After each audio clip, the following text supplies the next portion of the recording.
Hey there friends, welcome to Casting with Kirk. I'm Kirk, so glad you're joining me today.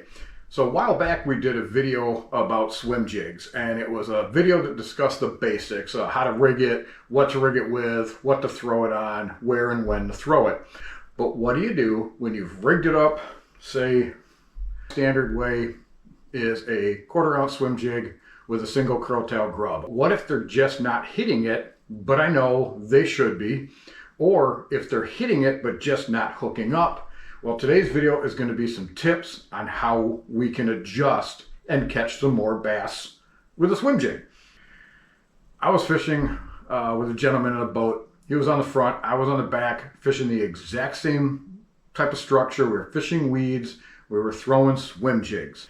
He was out fishing me and catching roughly 5 to 1. I couldn't figure out why. We compared swim jigs. I had a standard black and blue. He had a black and blue, but it had tinsel. Just a few strands of tinsel. He handed me one. I tied it on, and sure enough, I started catching more bass.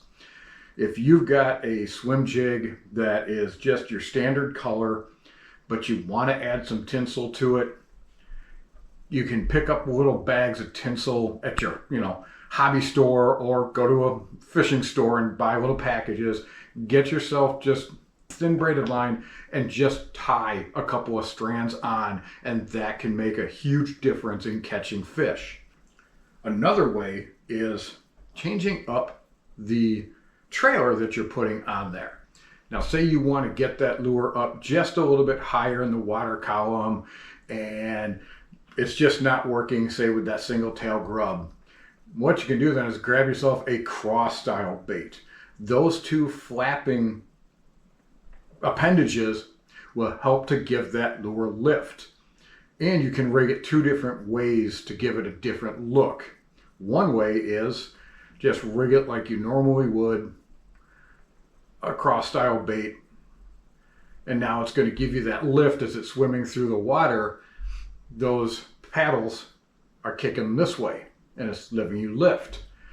Well, to give it a completely different look, what we can do is take that same trailer and turn it sideways.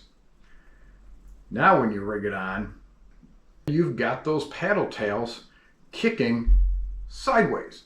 Gives it a completely different look, something maybe the bass haven't seen before. Now, if they're, say, hitting it, but it just doesn't seem like they're, hooking up, one thing you can do is trim down your weed guard. Now, when you trim down your weed guard, you don't want to start from the outside and work your way in. Reason being is the more you cut from the outside, the weed guard isn't as tough, and you're now taking a chance of exposing more of that hook to the front side. You want to just get into the back side of it, grab a few of them, and just trim a few of them down. It doesn't even have to be all the way to the head.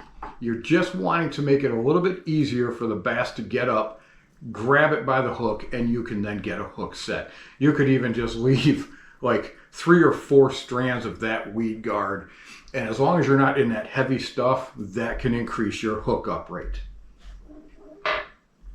Well, if you folks have any other tips or tricks that you like to use to, increase your catch rate with swim jigs, go ahead and leave those down below, and I'll leave the link to the video we previously did down below.